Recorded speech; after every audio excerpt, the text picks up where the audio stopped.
So, guys, welcome to another episode of Talk with Drea and Friends. I'm laughing because the shit is funny. So, we have... Skrilla Fresh. Come on, man. You know what time it is. Our engineer. Yeah. Hey, what's up? My name is Shareef Keys. How y'all doing? So, I want you guys to, get to know Shareef a little bit because I've been getting some DMs and people been asking, who's the guy in the back that be talking? He sounds so cute.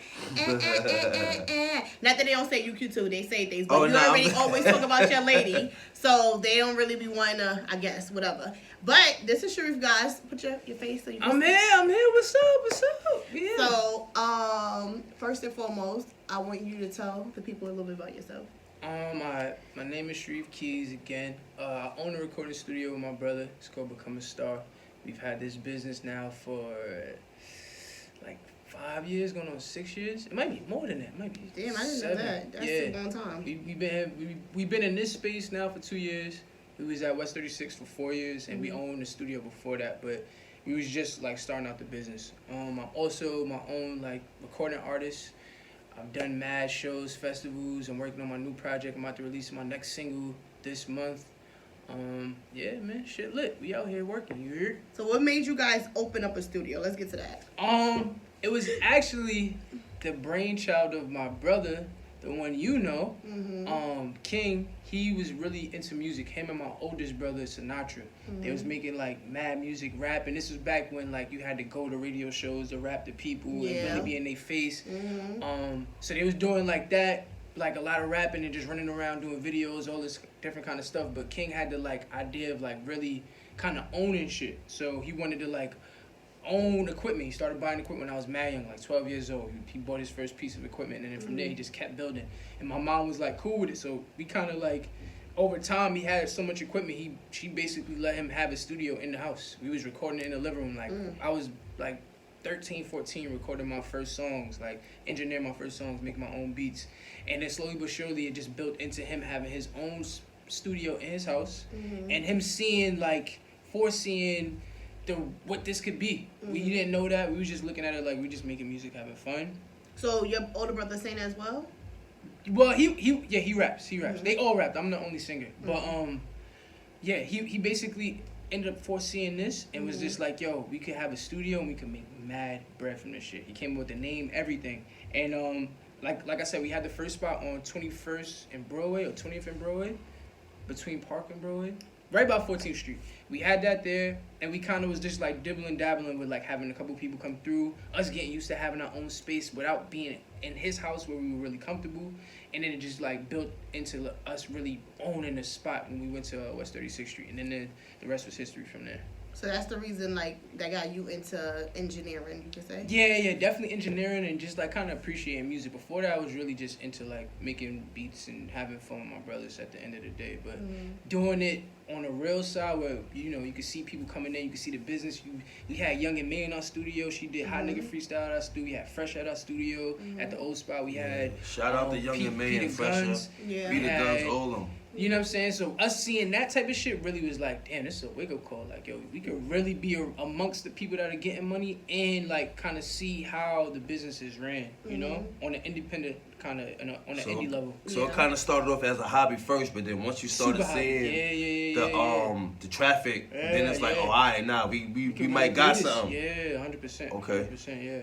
And then like I don't know, like even the style of music I make is more funk. It's like a mixture of R&B, soul, hip hop. I got my own band. What's the name of the band? Shout them out. Shareef Keys and the Groove. It's basically my first name with the groove at the end of it. And we opened up for Roy Ayers. We've like I said, we performed at mad different festivals.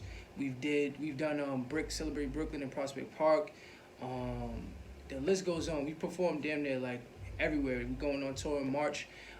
But me seeing kind of what was going on in the stew, like where music was headed, I wanted to like take a different route and see if we could make it happen on a live tip. Because I feel like a lot of young people don't have the same like perspective on like music anymore. They just see a young nigga like say Roddy Ricch doing something, and it's like, yo, I want to do that, but you kind of got to find your lane and find find that empty market. So me being able to see that, and then my brothers being behind me and like being really on me about making good music, that just forced me to be like, all right, I know what I'm gonna do, and that's where that photo comes from, where like we was doing that shit. Actually, we did Governor's Island. We're gonna post that photo in this video, yeah, somewhere in this video, so you guys can see what we're talking about. Right. But go ahead. I was gonna ask you in March, what exactly are you doing in March? So March I'm doing a tour.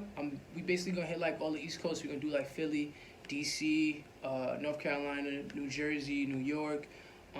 Hit a couple different spots we haven't been to, like Syracuse. Go to PA. Just our whole East Side, and then I want to go to LA. I got some cool ties in LA now. I've been out there a few times. Dealing with a few different people, so I want to do some stuff in LA, and I got a really great relationship in Chicago, so I want to hit Chicago as well, kind of hit the Midwest as well. What was do you have any videos coming out? Yeah. So the video that's coming out this weekend, possibly top of next week, it's called You Want. That's like the first single from this next project I'm releasing called Moving Company. You have Instagram, not Instagram, a YouTube page? Yeah, same thing. Everything is under my name, ShareefKey. Yes. Anything you look up, you can look at my site, look at my Instagram, look at all my social media, everything is under my name. So guys, look out for him, follow him. He's also our engineer, so you know. Yeah, that's when you hear that person in the back, like, he's the voice in the background. Yeah, exactly. I also want to ask you, what was the name of your first one you wrote? Oh, damn, first song. I'm gonna go with Like. How old was you? Definitely young as fuck, like 11 years old, dog, 12 years old. Yeah. What was that one about? Like me liking a girl. Me liking a girl, and I don't know. And I remember everybody in the house. My King was mad proud of me, and I think Quan was really happy about the song. So they played it when we had like a big family dinner, and everybody was like, "Yo, you made this? You made the beat too?" I'm like, "Yeah." And dudes was fucking with. I'm like, "Damn, this is okay." But you like a girl. You remember that one? Definitely. You need to. I'm gonna post that up on my Instagram, y'all. Jam the stacks. I promise you, he's gonna. Even if it's his grown voice singing it, I want to hear that song. So I'm gonna post that. It ain't gonna be his grown voice. I can tell you that. He was 11 years old. It's gonna sound like a little baby. kid. I'm just saying, you can say it over in that voice. Yeah. So I want to ask. So how many albums do you already have out now? Because you said you're working on another project. So do you just have 1, 2, or like how many projects you have out now? So the first album we dropped was called Cooking Something. It featured Ghostface Killer and Mickey Fax. I used to have a crush on Ghostface. Yeah, I do this. I love that dude. He's a great guy. Every time I see him, he show me mad love. One of my really close friends was really close to him because he made sneakers, like literally the design, everything. Yeah. He went to Italy to get stuff made. He basically was really close friends with Ghost, and Ghostface seen everything I was doing was fucking with me, and we was able to get that to happen. And then I dropped that album, and then the next project I dropped was My Mood, and it was in the same year. It was like a couple months apart, basically. What genre of music you said funk already, so do you think you will like step out and do like a kind of different type of sound? I think the new stuff I'm working on now is like, it's kind of like, it's in the funk world, but it's way more like youthful. It sounds way more like Afrobeat funk. So like kind of like what's the shit when she's saying God, the girl that just got a Grammy, the youngest reggae artist ever that got a Grammy. I forgot her name. It's Thankful. I know who you talking about. I can't get her name, but I know exactly who you. I know exactly who you're talking about. We got that vibe, but I'm just adding all my regular R&B, soul, funky stuff to it. So it's in that world. It's now like funk R&B, but it's still got that like that sound that people love from me. So who did you grow up listening to a lot? Like, what did your mom play in the house for you a lot? Mad R&B. Tevin Campbell, Jodeci. I don't know if y'all remember. Was it TLC? It was Levert. It was Levert. What, LSG? LSG. I said TLC. Definitely TLC. Oh yeah, that's Levert, Sweat and Gil. Sweat and Gil. Yeah. So I remember that. Hell yeah, I remember that. With the shit with LL on it. Then my brothers was listening to mad hip hop, so we listened to heavy Jay-Z, heavy Biggie. We got Biggie in the stew. All the locks when Ja Rule was popping. I've heard every album, son. 316. What's the other joint that before that one when he's like in front of the big statue, the Jesus statue? That one. All of the Ja Rule albums, we was heavy. I'm about to say, I just was listening to Ja. Well, I still am because I don't care. Like, I feel like he should be recognized for something. Definitely, they was killing. He Yeah. was killing stuff, killing. and I was just on not Instagram, YouTube the other day listening to a bunch of Ja Rule music. Period. Because that's our era, or whatever the case may be. And I was just like, damn, the songs go back Like late so many. '90s, early 2000s. Yeah. Going back so many memories, especially in the early 2000s when we in high school and stuff, and you got your fake little love interests and stuff, and them songs coming on. It was just crazy. So, who inspires you Now, and well, back then to now, like Yeah. when you were first started, who inspired you that were in the industry? yeah. And oh, excuse me, what the hell? Sorry, y'all, my damn alarm. I don't know. Alright, so And now? when I first started, when I was doing the whole band thing, and I was really envisioning having a big band, and literally I had like a 12-piece band, so a violinist, guitarist, key player, drummer, 3 vocalists, like the whole thing. I wanted to be basically George Clinton. So I don't know if y'all know about the Funk Parliament, like Yeah, with the colorful dress and shit. Yeah. So like them dudes was so You major wanted to that me. here? I didn't want the hair, but I definitely wanted all the fly she was doing. To me, it was like he was so left field, especially at the time when like people weren't doing that. Like I remember they were saying a lot like where he kind of battled Motown because at a time where music was very like catered to one way, especially for black music, he took like the wild rock type of shit to a whole nother place, and he like combined mad different styles. He had orchestra shit, he had rock shit, and he had the soul funk all mixed into one. So I was really interested in that, and I kind of took on that whole idea. And then, like, slowly but surely, like, I started, like, listening to other stuff. James Brown is definitely a huge inspiration. Janelle Monáe is, like, Yeah, one Yo, of the biggest I inspirations. love her voice. She's Janelle incredible. Monáe, I love her She's voice. incredible. She can really tap into anything. And I really love her earlier stuff, like the Arc Android albums, the Mini Moon albums. Like, all of those is just insane. How about the other guy? What's his name? Bruno? No. The one that signed to him, Jadina? Yeah, him. Jadina. You like? Jadina's cool. I feel like when I was doing the old school stuff, when I was wearing Boulder hats and all that, and he came over with Classic Man, dudes is like, yo, I feel like they was looking at you and blah. I'm like, I don't know. You have another song that people don't know about probably that you guys should check out called Niggas. Okay. But it's Yeah, I heard that. Yeah, Yeah, so yeah. King, that song is It's fire. amazing. I love that song. Yeah. Yeah. His last project I heard was really good too. Like it had a very like Afrobeat vibe and funk vibe to it that people really. Because was he fucking is with. African. African. Yeah. What do you think about the music now? Like, what do you see? Like, because they saying that, like, well, I feel like, you know, R&B is not the same. But do you feel like R&B is dead, or do you feel like, you know, there's a couple of people out there? Nah, what do you feel like? I think music. happening? I think our music is forever evolving. So I think people get stuck in a frame, a certain time frame, and a certain generation of music. And so when new shit happens, it's like, oh, this is bullshit. This ain't the same thing I'm used to. So say for instance, we love R&B, which is like, you know, quote unquote the golden era R&B, where like you get into Jodeci's, like we just finished saying, Mary you J. know, Blige. Mary J. But Even Keisha Cole. you feel me? Yeah. All of that. But before that, it was the Motown. It was the Temptations. It was the Four Tops. It was Smokey Robinson. You know what I'm saying? Yeah. So it to me it's forever evolving, and I think right now R&B is in a good place. We got a lot of people singing. The messed up thing to me for people that don't really know how to like differentiate music, they'll look at a rapper and be like, this rapper is a singer and this singer is a rapper. Yeah, I was just about to Chris say that. Brown rapping now is like, damn, this is dope. But it's like you're gonna have all these singing kids trying to follow what you're doing, which isn't a bad thing. It's cool. I like that everything is intertwining, but you just gotta know your but strengths. I think they should promote it more though, and I also think that we should have more people coming out to be like. I don't feel all right. This is how I feel. I feel like you just said. I feel like kids that want to sing, whether it's female or male. I don't feel like you should come out and try to be like Chris Brown or be like somebody. Right. If you really want to be a singer, you don't have to sit there and say, okay, well, this is not going to sell because I don't hear anybody Doing with it. a full singing album. Do it, try it, push it, because you could bring that back. I just feel like there's a lot of people out here now that's like talk like singing rapping. If that makes sense. Yeah, Like, no, that's exactly what they literally the doing. style. and I'm talking about like I'm not stuck in the time because I changed. People my age don't even know Pop Smoke. Like the females, a lot of them don't even know half the music I know. No, I was in the house before my birthday. My homegirls was sitting knowing the popular songs. Every other song that I knew, like Big Drip. Hey. I was saying the words and everything. My friends were like, and I ain't that old. I'm 33. Okay, but my friends were looking at me like, what? I don't even know all that. They just knew the hook or whatever. But my thing is, I just feel like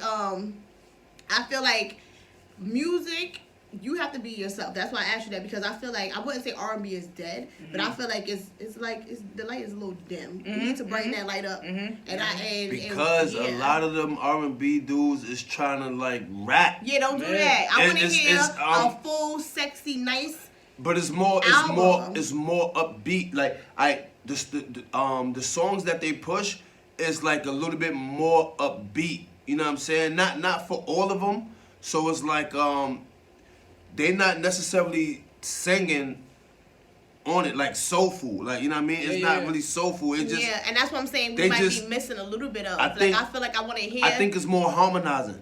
Do y'all know these artists? Brent Faiyaz and Roddy Ricch? I know Roddy Ricch. Yeah. Alright. To me, those are the new like R&B singers. Like straight up, this is what I do. I know exactly what you mean. Yeah. You know what I mean? And this is my vibe.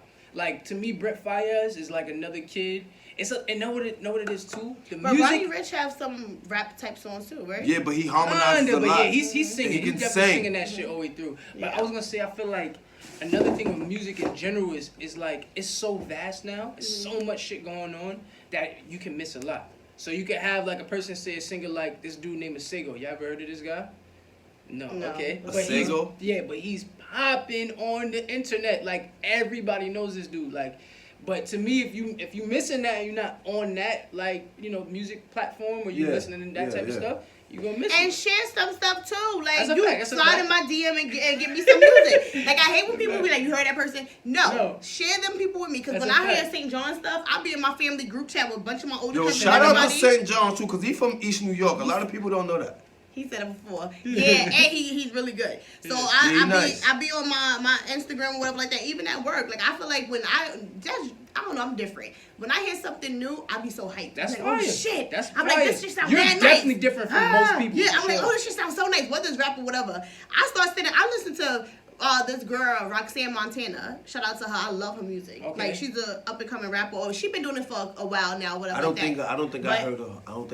I'll show you Roxanne Montana. She from here, New York. She from New York. I think she moved to Miami or something like that. Okay. But the thing about it is, you have to be like, I'm on SoundCloud. I'm on SoundCloud every day, like when I'm on it, looking for new artists or looking for new music, or when I do come across new stuff. I swear, my coworkers can tell you, even the older ladies, like in their 40s or whatever, I'm sending them stuff. They be like, oh, you putting me on. I be sending them shit that I know they ain't listening to, just because I feel like.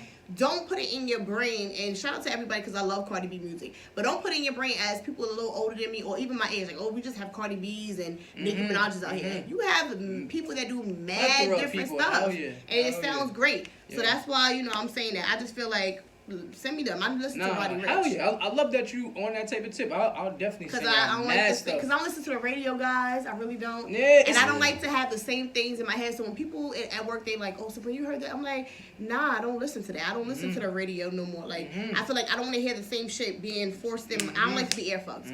I heard that song already. For real. I heard that song already. Like, I don't want to hear that same song 3 times the same hour, 4 times the same hour, unless I want to play it. Like, I'll be at work. Listen. That's the radio is like listening to your personal playlist on shuffle. That's a super. But you don't have control of it. Somebody else, like a shuffle. But somebody doing it, like your shuffle is fucked up though, because they keep doing the same thing over and over. Shuffle is different music. It's like your shuffle is fucked up to keep playing the same song. No. That's why I say your playlist. Yeah. Whatever songs you got on your playlist that you like, it never changes. That's your playlist. You just got it on shuffle, so you're gonna hear the song. Yeah, no. You're gonna hear the song more than once. I be at work. So I can't do that. I can't say that. Oh, I be at work singing like Toni Braxton songs and Mariah Carey old shit and Mariah Carey with Boys to Men. I be saying Boys to Men. I be saying New Edition. I be saying new stuff, and then they be looking at me like, "How old are you again?" I'm like, I like music. Yeah. My mother play shit music on Sundays. I'm gonna be the same person when I'm fucking 80. I'm trying to hear all the new fly shit. Why not? It's music. So what do you look forward to that's coming up for you? Like what's exciting to you? Like what do you look forward to? As far as like in whatever my endeavors kind of thing. Damn, what should I say that I don't want to fuck up? I don't even live like that. I used to live like, yo, there's a lot of people I know that do this, and I'm kind of against it. And you tell me what you think. I used to be on some, if I'm involved in something or I'm setting something up, I don't want to talk about it. But I kind of stopped doing that because it's like, even if you don't say and it don't happen, nigga, it don't happen. You still look like a person that didn't get something done, or you're not going further. You know what I mean? Something really cool that happened recently was I got posted on Vogue. I modeled for this clothing brand, and that shit got on Vogue. It got on Hypebeast, so I was really proud of that. We went out to dinner. Brand? The name of the clothing brand is Engineered Garments. But if you go on my Instagram, you'll see that shit. It's like the third post. That's cool. Yeah, that was definitely mad fire. And I got like a couple of little like situations I'm doing with like movie placements. So like Netflix, Hulu, people that like are really in the mix of like those different movie platforms. I'm sending out mad music to them. And basically this year is just Well, you trying to tap into acting or like as far as like having a song for a soundtrack? Soundtrack, a song for the movies. Yeah. I mean, I'm not against the acting either, but that was something that I wanted to look into. But like, somebody offered me to be on a web series. That shit is big back in money, yo. That shit is like you could get hundreds of thousands of dollars if you get on the right Netflix movie or the right IFC movie or the right Hulu something. Or have the right person see you in anything. You could be something minor and somebody see you and they want you for something, your personality. I don't do music, so that $100,000 ain't coming to me. So it could be acting though, like he said, it could be acting. That's a fact. And you could cut the deal. You could be the middleman too. You know what I mean? Yeah, that's a fact. I mean, I only did, like me personally, I only did like one little small thing of acting. It was like at a school. We did the reenactment of this shit was funny. R. Kelly Trapped in the Closet. We did the reenactment of that shit. Yo, that shit was so funny. First of all, who was you though? One of the dudes that was yeah, yo, they had me as the gay dude, bro. You played that shit for real. They had me, and I respect you, boy, because a lot of people wouldn't admit that. You probably, a regular person would be like, nah, I was. Yeah, nah. Nah, we got people watching. They saw that already. They gonna be like, nah, he was a gay man. What are you talking about? Yeah, nah. What was this? There was no Family Academy. Nah. This is when I went to Alpha. We had like a big show, but it was more like comedy though, because it was funny. So I was like, yo, I do it. Like I don't care. Like you know what I'm saying? Like I do it. Like it was acting anyway. But yo, the shit came out so crazy. Like everybody was just dying laughing. Everybody was like, yo, it was crazy. Like yo, y'all did mad good. And the dude who played R. Kelly was one of my good friends. He don't live in New York no more, but he actually can sing. Like he had like a record deal and all of that. What's his name? Devontae.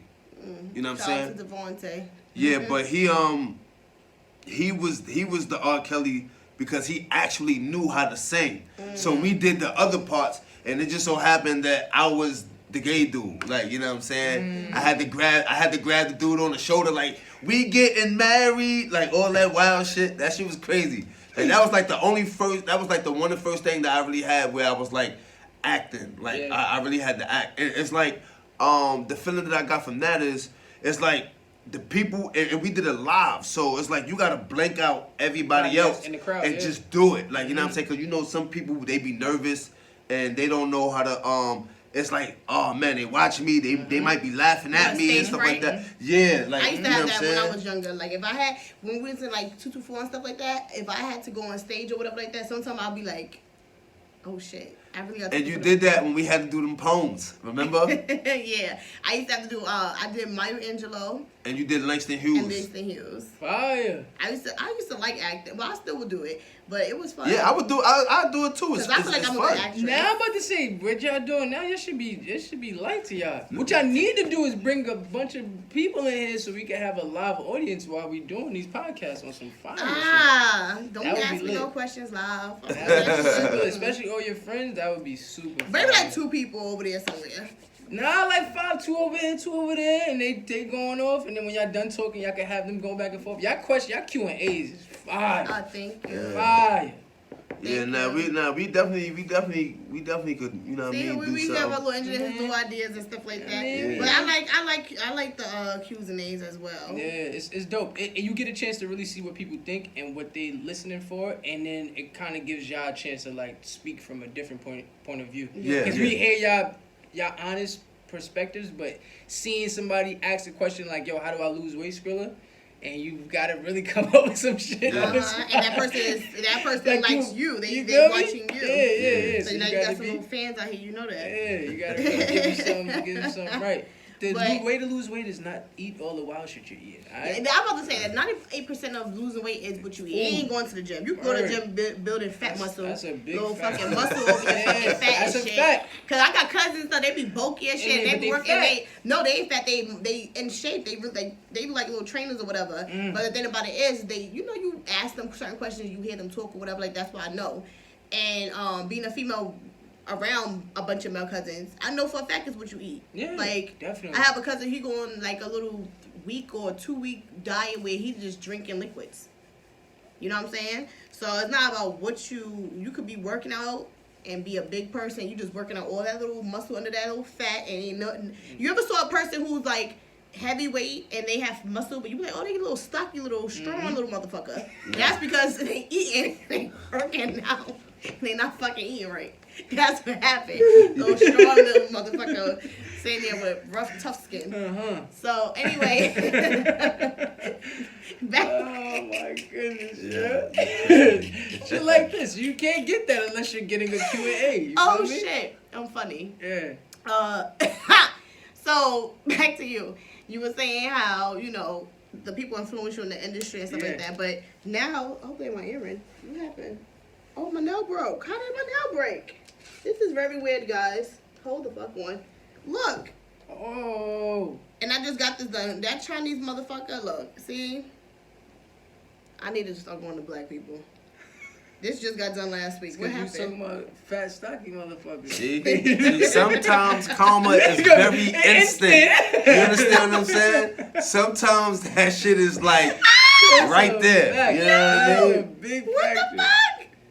I can't go like this outside. So I'm going to fix that. You gonna go out like that outside because you ain't got no goddamn choice. You know what I'm saying?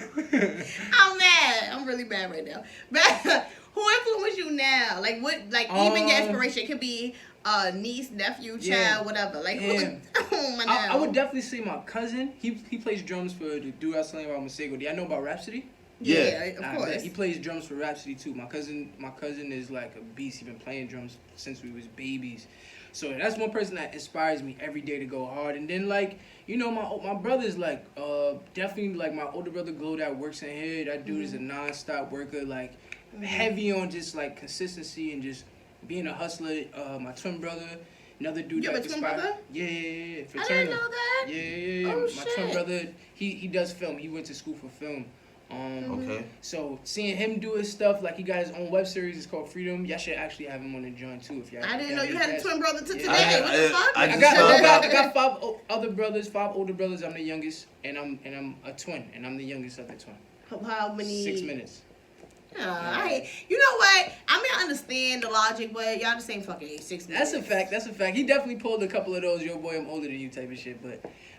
Yeah. So definitely them and just little shit like this. I love coming to the stew when I got y'all session or I got people that like really are serious about making music that they care about. Those things make me want to work more and like really put my heart into what I'm doing. And that's no bullshit. It's like seeing people really. I think that's what it is too. Seeing people have businesses on their own and like really going for their art. Like I was talking about before. I think what was the question? It was something about like art and how do you manifest. Doing your side work as the thing that you really love to do while you're still working. Yeah. That shit is so inspiring because I really know what it is to have to work a 9 to 5 and then go do whatever. It's fucking crazy. You know what I mean? And tiring. I was a barber at one point. I was a barber at 16 and I kept cutting hair till I was like 23. I'm 28 now. And doing that, though, the 2 lifestyles, the double life shit is, come on, it's insane. Yeah. So somebody doing that you gotta, dope. It's mad that's what we saying on the other episode of the podcast.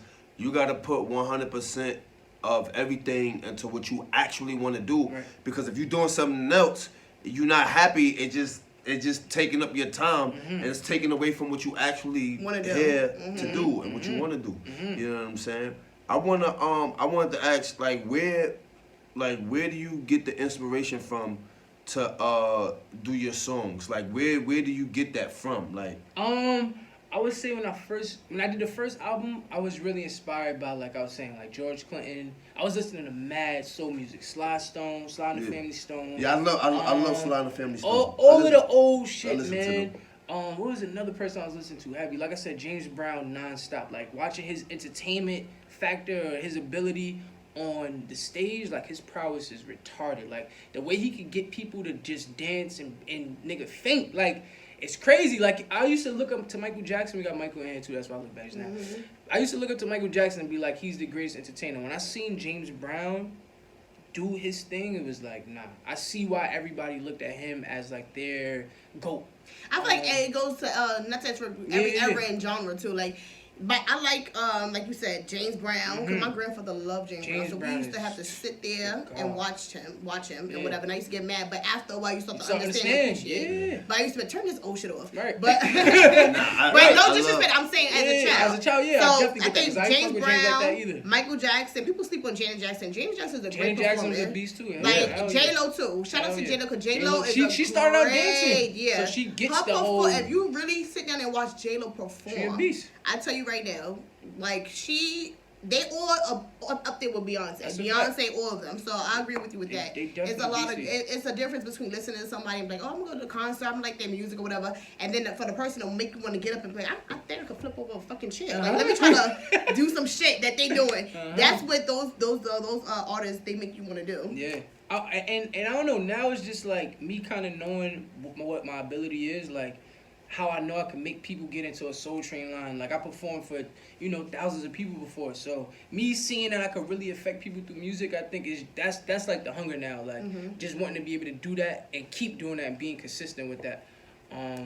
And I don't know. Sometimes I'll be looking at these young dudes, but I feel like the showmanship ain't the same how it used to be. That's why I always revert back to the older musicians, because like you really got to be able to sing, or you really got to be able to, even if you can't sing, you really got to be able to entertain a motherfucker. Like yo, when I get on stage, you're not gonna be fucking me for the first 5 minutes because you didn't see me. You've been waiting to see me, so now you hype. After that 5 minutes is done and that like quick little you know what I mean, endorphin hits me and it's like, damn, happiness, I can't wait to see you. Now I'm here and I'm really watching your show. What are you here to do? Exactly. You feel me? And that goes to all of the artists that come in too. We talked to them about that. We have a couple of like different showcases where like it's deeper than just rapping and doing your song. How you drawing the crowd in? How you making people invest into what you're doing pay at the attention time? and keep them engaged. All these different factors that really kind of like differentiate whether you're a good entertainer or not, a good performer.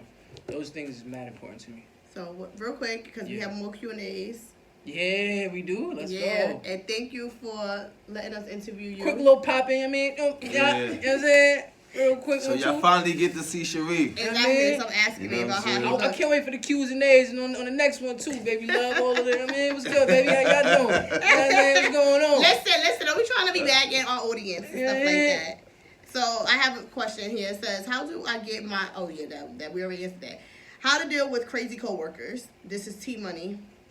T-Money. How to deal with crazy coworkers? Yeah. Don't deal with them. That's a fucking fact. You know what I'm saying? Don't deal with them. Like, especially if they just like getting on your nerves, like just ignore them. Listen, nothing bothers a person more than just like blanking them out like they don't exist. Yeah, like you understand what I'm saying? Perspective is always, it kills me, man. You know what I'm saying? Like this dude is like the guru. You gotta not pay them no mind. Like just act like they don't exist.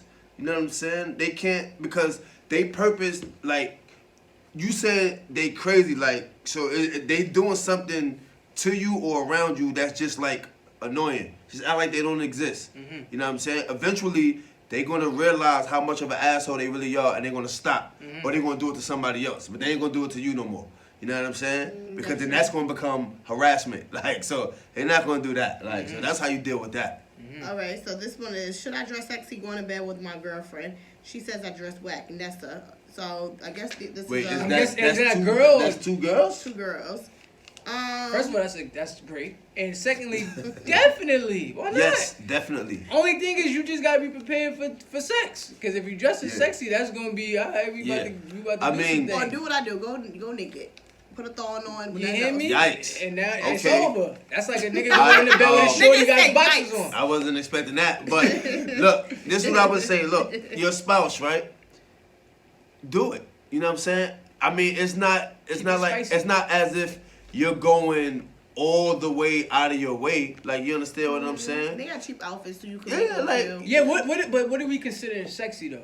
I consider a thong sexy, I'm just G-string, it's boy shorts. Yeah, but something where your nipple showing a little bit, like some share shit. I'm saying it's, you know, but it's whatever her girlfriend think it is. She like, said you know 2 what I'm words today that I ain't know. The share. What was the other shit? The shawl. saying? Yeah, sure. Like Share the shawl. like, What? shawl is something almost Shawl, like you yeah. know, Right, over. right. And share is like little see-through, little, Okay. you know, like little fishnet, but it's not fishnet. It's not the I big mean, holes. It's if like, you know, if see-through. y'all been together for a while, I mean, you should know exactly what she likes and how, like, the attention that she give you with certain things that you wear around the house or to bed. So just buy more of that, switch it up. You know what I mean? Colors, different colors or whatever. You know what I mean? Spice it up a little bit. So yeah, I think you should dress sexy. Yeah, you should dress sexy when you go to bed. Because if you don't want to dress sexy and you compromising to dress sexy for her, fuck what she like. You surprise her with some sexy shit and see if she like it. Be spontaneous. Yeah. You understand? Yeah, you can definitely do that. What if a nigga pull up in like a jock strap or some weird shit? I would like that because I like role playing. So you could come in my bed with a jock strap over you want. I'm like, nigga, I mean- what the fuck you got on? What you about to do? I'm like, what we doing? What the fuck you doing? I'm like, should I go get Listen, I'm football or some shit? listen. Like, what should I do? Yo, Reef, listen. Don't be telling. Let me tell you, I'm different. Listen, I'm more from our era back then. Listen, I'm coming through with the boxer briefs with the baby oil on the chest. That's what I'm coming with. That's okay, but don't be just coming with that all the time, nigga, because I get bored. It's a little hot in here. Okay, yeah, thank you. It's a little steamy. Yeah. Exactly. Moving on. Where we at? I love my wife, but I can't stop cheating. Whoa. I guess I like new pussy. Whoa. Just as much. What advice would you give, Jay? So, Jay, let me tell you this. That's a real question? I don't know what's going on, but I feel like, Whoa. why are you cheating? Like, ask yourself. No. I mean, he told you why. Because he liked... Right. No, he didn't. He said, I guess. So, I really don't know. You really have to sit down and ask yourself what really is the problem. What is the... Because you're married. This ain't no relationship, boyfriend, girlfriend. I feel like boyfriend and girlfriend shouldn't cheat either. Pussy. Yeah. Boyfriend, girlfriend, I feel like you shouldn't cheat either, but I feel like in a marriage, you have to really, really analyze and find out why you're cheating, because what the fuck you got married for? That's for life. So find out the real reason. Not, I guess you want new pussy. Find out the real reason why you're cheating. You understand? Maybe that's his reason. Think about it though, Jay. Think. What is the real reason? Sit down and really think, because you clearly don't really know. It can't be I don't know. Like, what you think, Scroll? Because I feel like just a new pussy, that's like any nigga saying That's what I'm saying. Like, that's why I said it's not the reason. You gotta think about the reason, figure it out, have a talk with her. Maybe it's commitment issues. It could be that, or maybe you she got married, maybe she don't have sex with him. Maybe she don't. Maybe you just wasn't. Maybe I don't know. Maybe you just wasn't ready to get married. That's I'm not saying you don't love your wife and you know what I'm saying, you don't want to be there for her and stuff like that. But I'm just saying, like, it could be anything. Like, just you. First of all, you gotta, like she said, you gotta look deep within yourself and see, like, what the problem really is, and then have a conversation with your wife, like, because you can't keep going on like that. Like, you have to talk to her. Like, you can't, like, you know what I'm saying? You can't keep going on like this. This is crazy. unacceptable, Jay. It's fucking unacceptable. So now, next question is, I have a friend who is always talking about other females, body, appearance, etc. What should I tell her, because she ain't no better? Wait, say that again? But say that again, what? She basically talking about mad other people in every way. Yeah, she said. What's the end result though? Yeah, she said, what should I tell her, because she ain't no better and she got her body done unknown. Oh. I feel like Miss Unknown Shady Boo. Oh, she talk about other people and she got her body done. Yeah, so I feel like it's self-esteem issues. I feel like she probably feel like now that she lost her weight, she got her body done, she on some type of pedestal. Now she looking down at everybody else and what they should do. But guess what, mommy? They probably ain't got the money you got. Maybe they happy in their own skin. Maybe they don't want to get their body done. Maybe they in transition, or they probably getting their body done. Stop fucking talking about people. And for you, I feel like you should tell her and unfriend her. Keep her at a distance. Like, I don't have to be around negative Nancy all day. If you want to talk about people, call her out on it. Like me, I would sit there and be like, listen, boo-boo, You had your fucking butt done, your belly done. Everybody can't afford it, so stop talking about people. Like just like that. I mean, listen, that shit is annoying. It sound like a case of no shade to people who got their bodies done, because if you have a little and you want to do something to fix you, maybe you have a pancake ass or something. Do what you want to do, but I feel like this is almost equivalent to somebody that has a lot of money. Then you see their true colors, or somebody's in they got into a little bit better position than maybe the next person. So now you start to see their true colors. So I think she's dealing with her own insecurities. Like, you understand what I'm saying? She's so insecure. You know what I mean? Fuck her. Like, yeah, she ain't like fuck that. She ain't about nothing. Like, you know what I mean? And tell her, but make sure you said what you do. Make sure you tell her about herself. You tell her, like I will tell her. You tell her in a nice way, but basically tell her about herself and make sure you throw in there. You got your body done, okay? So that don't make you better than nobody else. Like you was just in the same position a week, 2 weeks, a year, 2 years ago. Stop with the bullshit. Next question. Body look good, attitude ugly. Exactly. Is it crazy that I just want this dude I'm kicking it with for a child? He has all the qualities I like. No kids, businessman, great job. We just don't want a relationship right now. But he wants kids. Oh, maybe because it says right now. But he wants kids, and we think it will be a good thing. What are your thoughts, Drea and friends? Damn. Okay. Well, let me tell you something right now. I definitely know people who have been with or talked to people who I definitely know 2 people, right? Who wanted kids, and they did it because they both wanted kids and they were cool with each other. One of them is a gay, like she's a lesbian, like I don't know how you say in the gay community, but you know, if it's wrong, you know, AG or something, you know, correct me. Don't come at me crazy, all right? Don't fucking come at me crazy. But you know, the ones that dress like a man, and it was a dude who is gay, and they wanted a kid. They decided to have a kid together. Wait, I'm confused. Wait, no, Did they have sex? Yeah. Wait. No. So the girls, now you're good. The girl's dressed like a dude. She's gay. The dude is gay also, right? Yeah. And both of them, you know, like the same sex, but they decided to come together and have a kid so they can basically have kids. Okay. In the 2 relationships, right? Yeah. Yeah. That's fucking insane. We ain't gonna get into that. That's fine. Fuck with that. I ain't mad at that. That's cool. That's cool. But I'm telling you, they wanted kids and they knew each other. And we all knew each other. Like I'm saying, I know them, so we all knew each other forever. That's and cool. Another couple did it, and they say they different sex or whatever like that, and they did it and it worked out. That shit. My advice to you: going to the sperm clinic and finding some random like. Yeah, I feel like this. It's up to you. Whatever you want to do. Me personally, I feel like that at times too. Like I feel like, damn, is this one dude that I know, whatever like that. He ain't got no kids and he got good things. Same type of shit. Got good things going for himself. And I said, if I'm not in a relationship and if I really want kids at one point, I dead ass would have because me and him talked about it. I dead ass would have a conversation and I would have a kid with him because he have no kids.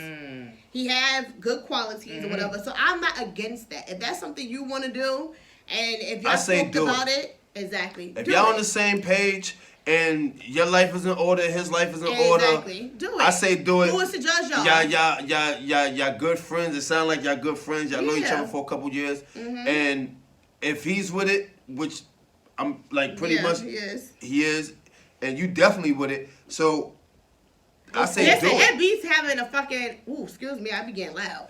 A baby father with mad different baby mamas and stuff like that. So if y'all together and this is what y'all doing, do it. Cause guess what, boo? She ain't even named. If it's a good co-parenting situation, if that's what you want to do, and you feel like it's gonna work, and he feel like it's gonna work, then do it. I just be worried about the kids. Like the biggest thing is like 2 parents being around. You don't want that too. You don't want it to be like, yo, this is great right now, 5 years in, and then damn, now it's like I want to have my own kid with my other wife, and now it's like, damn, this shit ain't as good. But God forbid that could happen. That's what I'm saying. For that, that's what y'all agree upon, and y'all growing about it, whatever, do it. Because guess what, that can happen. But also, we could be together for 10 years, and then I meet somebody, and then they probably want a kid, and we break up. But also, they said. Not right now. They don't want a relationship. Not right now. Yeah. So who's to say that later on down the line they be like, yo, you know what? Fuck it. Let's just do it. Let's do it all the way. Let's go. Because nowadays, let me say something. The majority of people have kids, and then the majority of these men are bullshitters. They do too much dumb shit. Y'all already friends. Y'all already know each other. Y'all know, and y'all come to an agreement, whatever. Because you be dating somebody and they be doing mad bullshit, and you be like, Yeah, exactly. So this is the last question I'm gonna have. I have a good friend who talk her business loud in public. What should I tell her? Lisa from Flatbush. I tell her to shut the fuck up because nobody else want to hear that shit. Yeah. Like, you know what I'm saying? Because listen, nobody wants to hear that shit. Like, you understand what I'm saying? Just pull it to the side and be like, yo, listen, you don't gotta be loud talking about your own business. Like, you understand what I'm saying? And then, like, because here's the thing, if somebody was to say something to her about it, the first thing she gonna say is mind your fucking business. But you screaming your shit out. Like, so, you know what I mean? Just pull it to the side and be like, yo, listen, like, what are you doing? Like, nobody wants to hear that shit. I don't want to hear it personally outside in public, or maybe I want to hear it wherever. I never want to hear that shit. If I'm on the phone with you, if I'm your friend and you telling me something and you want advice or whatever, and then that's going to be to an extent. So I feel like, bitch, shut up. That's embarrassing. Like, I don't want to hear about JJ cheating on you. The other day I was coming from the I'm going to walk the fuck off you on the phone talking some dumb shit like that. I'm going to dead ass walk off. I was coming from the clinic, really quickly, the animal clinic in Queens or whatever. And this girl was on the phone talking about her baby father. She was on the phone with him too and talking to a family member of his or hers or whoever. I don't know. Basically, I know everything. Like, I know that he only want to watch the kid, and she don't go nowhere like that. And when she do go somewhere, it's always a problem. He was calling her back, calling her a bitch, and she's like, really, all that, what? And I had headphones, so I gave her through the headphones. She was mad loud, and I was like, whoa, looking at her like I was sucking my tail. She's like, get the car. Oh God, I want to train with this fucking shit. Yeah, so that's annoying. Nobody want to hear that shit. Who cares about what's going on with your baby father and stuff like that? Everything that's going on like that. Nobody cares about that. I be feeling shut the fuck up. Nobody wants to hear that shit. People you know what I'm saying? Attention though. I think it's like you were saying before, Skrilla. Like, yo, people gotta look at themselves and figure out what the fuck you doing. Why you doing this? Because to me, it'd be like you talking that loud because you obviously want to boast about it, or you just want people to know your business because it's just like, oh, well, was that what's going on? That's crazy, but nigga, just keep it to yourself. Exactly. Nobody want to hear that shit. Who cares? And I don't care. I got mad shit I got going on in my life. I don't want to hear your shit. Yeah, I don't like if I'm only if I'm your friend and you call me and it's like in distress, like, oh my God, I can't believe he just whatever. But I don't want to hear it. And you know, sometimes at work when I'm at work, I don't want to hear that shit either. The fuck, like especially on the fucking Monday morning. Tell me that shit on Wednesday when it's a little dried out and fucking boring at work. Don't fucking come in here Monday after a good weekend talking about bullshit. Thank you guys for listening to another episode of Talk with Dre and Friends. Skrilla, Shareef. You got Shareef. Follow us on Instagram, Talk with Dre and Friends. Skrilla _fresh. Skrilla _fresh. Fucking with her. You see what I'm saying? Drea _Miss Stacks. That's MZ Stacks with a Z at the end. And Shareef. SHAREEFKEY. Shareef Keys. And follow Andrea Closet on Instagram too. ANDREA Closet. Follow Become a Star NYC too. This is the recording studio we record all these fly ass podcasts at, man. And if you're actually worthy, you might be in here doing the interview. You might be on the next one. Hit us up. All right. Peace out. Bye. Peace.